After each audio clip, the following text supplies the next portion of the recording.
بسم اللہ الرحمن الرحیم۔ محترم قابل قدر سامعین و ناظرین گرامی قدر، پچھلی 2 ویڈیوز میں ہم نے آپ کے سامنے جو مکمل بیان عرض کیا تھا اور آپ کے سامنے رکھا تھا، اس میں ایک بات یعنی پوری ویڈیو جو ہے وہ ایک سوالیہ انداز میں پیش کرنے کی کوشش کی تھی کہ آخر کیا وجہ ہے کہ انسان جو اشرف المخلوقات ہے، جو صاحب عقل و دانش ہے، جس کو اللہ وحدہ لا شریک نے عقل دے کر، شعور دے کر، اور سب سے بڑی بات جو ہے کہ اس کے لیے ہدایت کا انتظام کرنے کے باوجود یعنی 1,24,000 انبیاء گرامی قدر جو اس کی اصلاح کے لیے اس دنیا میں تشریف لائے، اور انسان بذات خود نہ بھی مسلمان ہو، جو بھی انسان ہو جو صاحب عقل ہے، صاحب فہم و فراست ہے، جو صاحب عقل دانش ہے، جو اشرف المخلوقات، نو ڈاؤٹ کوئی بھی انسان اس بات کا شعور رکھتا ہے کہ وہ ایک اشرف مخلوق ہے، جس کو دیگر تمام جو مخلوقات ہیں، یہ تو انسان کوئی بھی کسی بھی مکتبہ فکر، کسی بھی مذہب سے یا کسی بھی قوم اور قبیلے سے تعلق رکھنے والا ہو، وہ بحسن و خوبی اس بات کا ادراک رکھتا ہے، یہ بات جانتا ہے، چاہے وہ کوئی کم سمجھ ہو، ان پڑھ ہو، کوئی بھی ہو انسان، کہ انسان بہرحال جو ہے باقی تمام تر مخلوقات جتنے بھی جاندار ہیں، نباتات ہیں، ان سے افضل حیثیت رکھتا ہے اور ان پر حاکمیت رکھتا ہے۔ آخر اس کی بنیاد اور وجہ ہی جو عقل و دانش کو اور فہم و فراست کو انسان گردانتا، اور ہے بھی یہی حقیقت کہ اللہ وحدہ لا شریک نے انسان کو اس کی عقل و دانش اور اس کی جو فہم و فراست ہے، اس میں جو سوچ کا مادہ ہے، اس میں جو چیزوں کی ججمنٹ کا، چیزوں کو پرکھنے کا، چیزوں کو دیکھنے اور سمجھنے کا جو ایک اس میں اللہ وحدہ لا شریک نے ایک باکمال صفت پیدا کی ہے، تو آخر یہ انسان کہ جو صاحب عقل بھی ہے، صاحب فہم و فراست بھی ہے، جو صاحب فکر بھی ہے، یعنی سوچ بھی رکھتا ہے، عقل بھی رکھتا ہے، یہ گمراہی کی طرف کیوں چلا جاتا ہے؟ تو برادران اسلامی، اس کا ہم نے ایک اشارتاً اس کا جواب کی صورت میں بھی آپ کی خدمات عالیہ میں عرض کیا تھا کہ یہی انسان جو عقل و دانش رکھتا ہے، جو فہم و فراست رکھتا ہے، جو شعور رکھتا ہے، اگر اس میں علم کی کمی ہو تو انسان گمراہی کی طرف جا سکتا ہے۔ یعنی وہ صفت باکمال کے جو انسان کو گمراہی سے بچاتی ہے، وہ علم کی صفت ہے۔ آپ کو آسان الفاظ میں اس بات کو میں سمجھانے کی کوشش کروں گا کہ اگر ایک صاحب جو یہ علم نہیں رکھتے، یعنی حدیث کا علم نہیں رکھتے، اس کو حدیث کا علم نہیں ہے، وہ اس سے ناواقف ہے حدیث کے علم سے، تو اس کے سامنے اگر کوئی حدیث کی صورت میں بات پیش کرے گا کہ یہ حدیث ہے،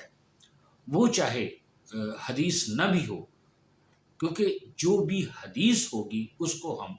غلط، ضعیف، کمزور نہیں کہہ سکتے ہیں، اور جو ایسی چیز جو ایسی بات ہے کہ جو غلط ہو سکتی ہے، خدا نخواستہ اگر اس میں کوئی کمی اور کوتاہی ہے تو پھر وہ حدیث نہیں ہو سکتی، سرکار دو عالم صلی اللہ علیہ وآلہ وسلم کا کلام نہیں ہو سکتا۔ جو ان کا کلام ہے اور حق ہے اور صحیح ہے اور ہم تک صحیح پہنچا ہے، وہ یقیناً اس میں کسی قسم کا کوئی شک نہیں، شبہ نہیں ہے کہ وہ الحمدللہ ہے کہ وہ حدیث کے زمرے میں آئے گا اور وہ حق ہوگا۔ اب اگر کوئی عقل و فہم سے بالا تر بات ہوگی، جو صاحبان جو دانش ہیں، جو صاحبان عقل ہیں، جو صاحبان فہم و فراست ہیں، جو صاحبان علم و فضل ہیں، ان کے معیار پہ وہ پوری نہیں اترتی ہے، تو اس کا مطلب یہ ہوا کہ جو بات ایک عام انسان کے وہ معیار پہ پوری نہیں اترتی ہے، وہ ہرگز حدیث نہیں ہو سکتی۔ تو بہرحال اگر کوئی شخص، بات کہنے کا مطلب صرف اتنا ہے کہ اگر کوئی شخص حدیث یا حدیث کے علم سے ناواقف ہے تو اس کو آپ کوئی بھی بات کہہ کے معاذ اللہ منسوب کر کے کہ یہ حدیث ہے تو آپ کہہ دیں گے، تو اب وہ شخص اگر اس کہنے والے کی جو ایک انداز ہے، جو طریقہ ہے، جو اس کی ایک شیپ ہے، شکل ہے، یعنی وہ ایک اچھے پیرائے میں آ کے اور ایک بڑا عالم دین اپنے آپ کو بنا کر پیش کرتا ہے، اور تو پھر وہ کیا ہوگا کہ وہ لوگ، کہ جو لوگ یعنی ایک جھوٹے عالم اور ایک جو جھوٹا انسان ہے، اس کی جو تبلیغ بھی ہوگی، اس کی بنیاد پر لوگ جو ہے وہ گمراہی کا شکار ہو سکتے ہیں۔ ایک شخص قرآن کے بارے میں نہیں جانتا، قرآن پڑھا ہوا نہیں ہے، یا قرآن کی میننگ سے واقف نہیں ہے، یا قرآن کی تفسیر سے واقف نہیں ہے، اور وہ انسان کا فہم و فراست یا علم و فضل اس لیول پہ نہیں ہے کہ قرآن کی آیات کو وہ سمجھنے کا اور ان کو ان کا جو صحیح مفہوم ہے، یعنی دیگر جو مآخذ ہیں، یعنی احادیث ہیں، تاریخ ہے، اس کے مطابق اگر کوئی قرآن کی جو آیت ہے وہ اس کو سمجھنے کی صلاحیت نہیں رکھتا انسان، تو پھر جو خود، کیونکہ وہ عالم نہیں، وہ علم نہیں رکھتا، اس کے پاس تعلیم نہیں، علم نہیں، مطلب وہ اس لیول کا جو اس کو اس زبان کا ترجمہ نہیں جانتا ہے، وہ یہ سب چیزیں نہیں جانتا، تو وہ شخص گمراہ ہو سکتا ہے۔ یعنی اس کو اگر آپ کو غلط معضلہ تفسیر بتا دیں گے، غلط اس کو ترجمہ بتا دیں گے، غلط اس کو آپ جو ہے اس کا مفہوم بتائیں گے، تو وہ شخص گمراہ ہو سکتا ہے۔ یعنی وہ شخص جو نہیں جانتا کسی چیز کے بارے میں، تو اس کا مطلب ہوا کہ یہ کم علمی جو ہے یہ انسان کو جہالت کی طرف لے کے جاتی ہے۔ اسی طرح ایک شخص جو ہے وہ نہیں جانتا کہ علم کیا ہے، علم العادات کیا ہے، علم کلام کیا ہے، علم فصاحت کیا ہے، علم بلاغت کیا ہے، علم تفسیر کیا ہے، علم حدیث کیا ہے، علم تاریخ کیا ہے، تو ایسا شخص جو ان چیزوں سے واقف نہیں، اس کو ورگلانا یا اس کو گمراہ کرنا آسان ہوگا۔ اور وہ یہ مطلب ہرگز یہ نہیں ہے ہمارا کہ کوئی واقعتاً عالم یا کوئی کسی بھی مکتبہ فکر سے رکھنے والا صاحب جو ہے وہ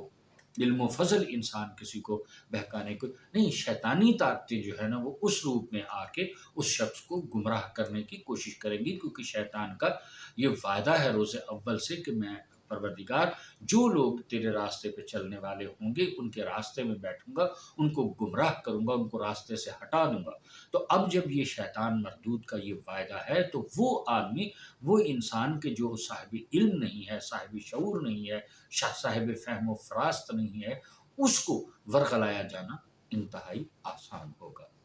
تو یہ تھا ان دو ویڈیوز کا جو ماخذ تھا ہمارا، جو اس کا ان کا لب لباب تھا ہمارا، کہ اچھا یہاں پہ ہم اس کو ایک لفظ ہے جو تھوڑا سخت ہے، اس کو یہ کہہ سکتے ہیں کہ جہالت سے تعبیر کریں گے کہ جاہل آدمی جو ہے اس کو بہکانا آسان ہے، وہ شیطان کے زمرے میں یقیناً جلدی آئے گا۔ لیکن یہ جہالت سے مراد ہرگز یہ نہیں ہے کہ وہ شخص بے وقوف ہے، وہ شخص ناسمجھ ہے، وہ شخص جو ہے وہ عقل نہیں رکھتا، وہ شعور نہیں رکھتا۔ ہاں، وہ علم نہیں رکھتا، وہ الگ بات ہے۔ تو دیکھیں بعض اوقات انسان یہ ہوتا ہے کہ ہم جہالت کو اس صفت میں لیتے ہیں کہ اس کی عقل شعور کام نہیں کرتا، اس کی سمجھ بوجھ اس شخص میں نہیں، ایسا نہیں ہے، بلکہ اس کو انجان کہیں گے۔ جو شخص علم ہی نہیں رکھتا، جیسے میں نے کم علمی کا جو لفظ استعمال کیا کہ کم فہمی کا، کم علمی کا، اور اس کے پاس کم معلومات ہوں گی، تو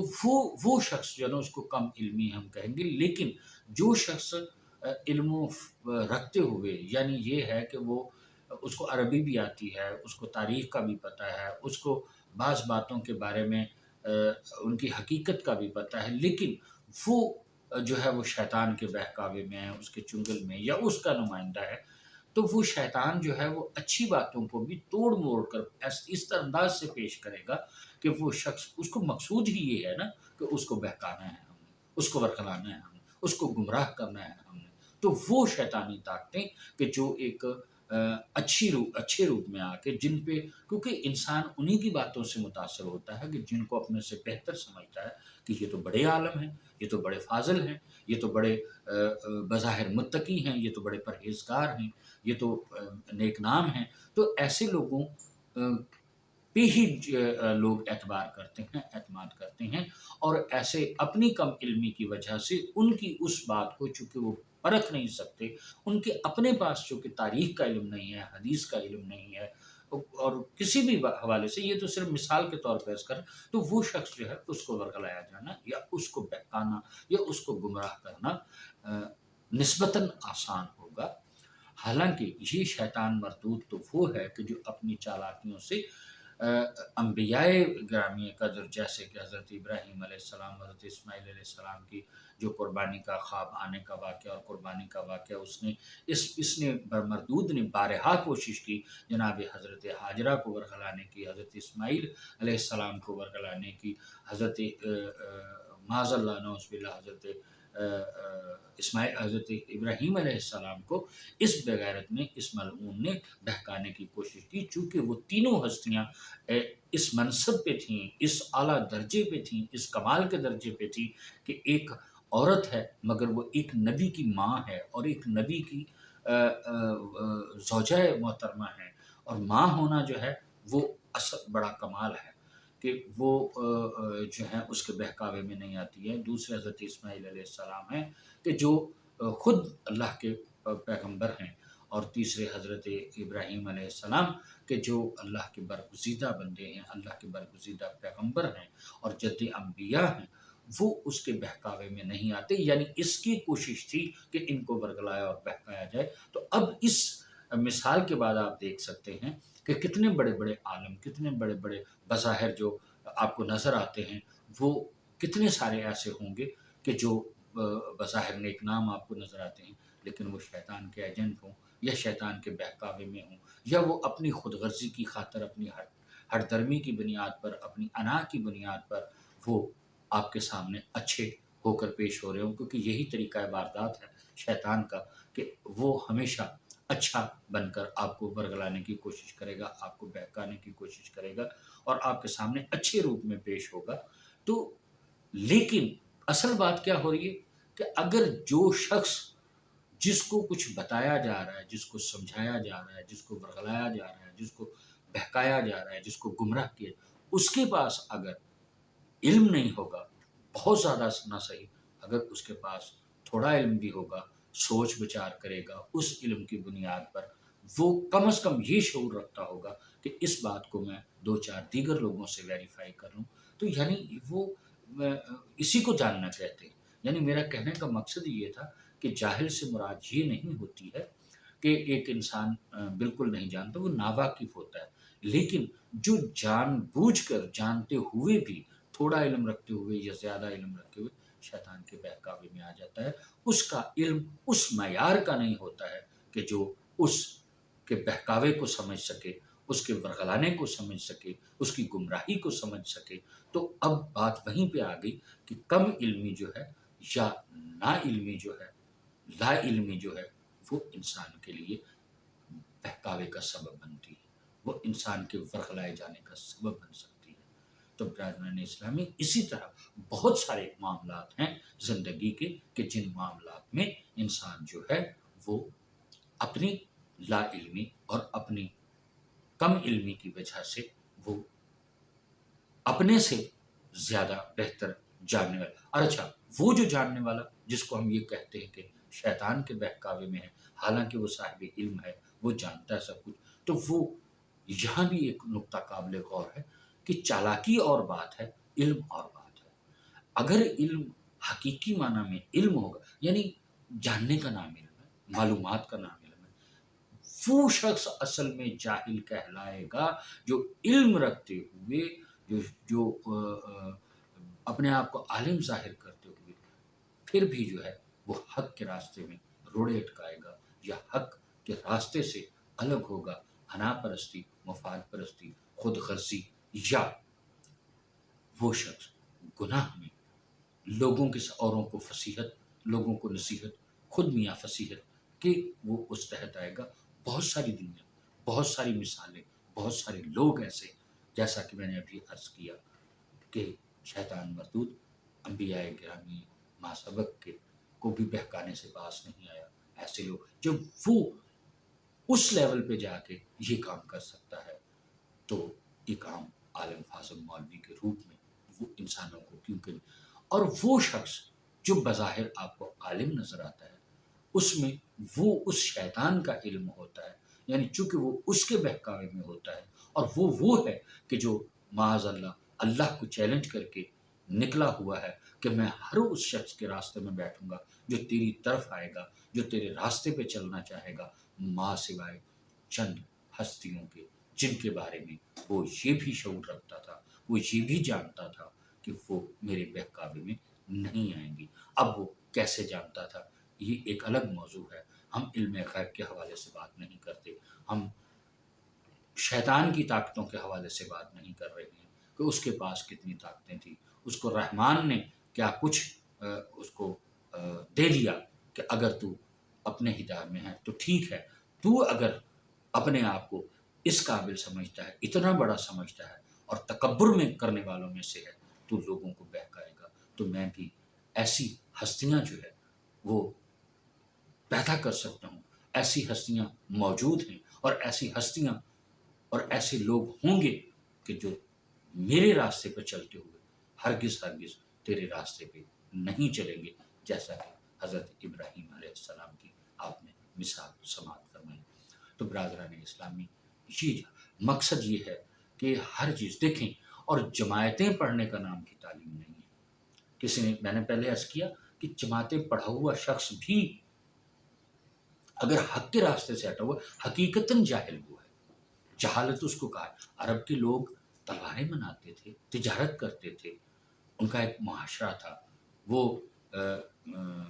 بڑے بڑے پروگرام کرتے تھے، ایونٹس کرتے تھے، میلے ہوتے تھے،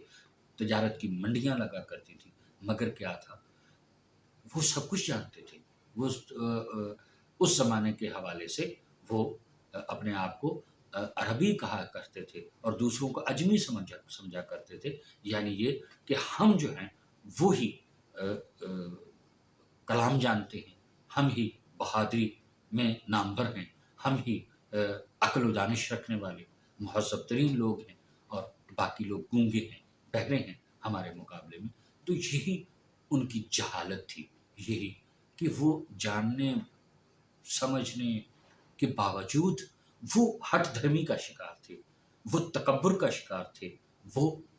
اپنی بات پہ اڑے رہنے کا شکار تھے، اور وہ کسی کو خاطر میں نہ لانے کا شکار تھے۔ یہی جہالت ہوتی ہے، یعنی انسان سمجھ بوجھ رکھنے کے باوجود ایک صاحب عقل و دانش، صاحب فہم و فراست انسان جو ہے وہ اگر غلط راستے پہ چلتا ہے تو اس کا مطلب یہ ہے کہ وہ ہٹ دھرم ہے، وہ بے ادب ہے، وہ گستاخ ہے، وہ متکبر ہے، وہ اپنے آپ کو تکبر کرنے والا سمجھتا ہے، وہ اپنے آپ کو دوسروں سے افضل سمجھتا ہے، وہ اپنا ثانی کوئی نہیں سمجھتا۔ تو یہ چیزیں تھیں، بہت سارے سوالات ہو سکتے ہیں، ایسی بات بھی کوئی ایک بات نہیں ہو سکتی، ہزاروں سوالات پیدا ہو سکتی ہیں، ہزاروں باتیں ہو سکتی ہیں، لیکن جو بات سمجھانے کی ہے یا جو سمجھانا چاہتے ہیں وہ صرف اتنی ہے کہ لا علمی، کم علمی اور بے علمی انسان کو گمراہی کی طرف لے جاتی ہے۔ کم از کم بات کو سمجھنے کا، سوچنے کا اور اس کو پرکھنے کا تھوڑا سا انسان کے اندر جذبہ ہونا چاہیے، انسان کے اندر فکر ہونی چاہیے کہ انسان دیکھے کہ یہ کیا ہے، کیوں ہے، کیسے ہے اور کس طرح یہ ممکن ہے۔ تو یہ چیز جو ہے، اسی وجہ سے یہ کہا جاتا ہے کہ ایک صاحب فہم و فراست، ایک صاحب عقل شخص اپنے ماضی سے بھی سیکھتا ہے، اپنے حال پہ بھی غور کرتا ہے اور اپنے مستقبل کی بھی پلاننگ کرتا ہے۔ اگلی ویڈیو میں اسی طرح کام کی اہم ترین باتوں کے ساتھ آپ کی خدمت میں، مقصد ہمارا آپ میں فکر کو پیدا کرنا ہے، سوچنے اور سمجھنے کی جو ایک اللہ کی طرف سے انسان میں طاقت رکھی گئی ہے، جو ایک قوت رکھی گئی ہے، اس کو اجاگر کرنا ہے۔ اللہ آپ اور ہم سب کا حامی و ناصر ہو،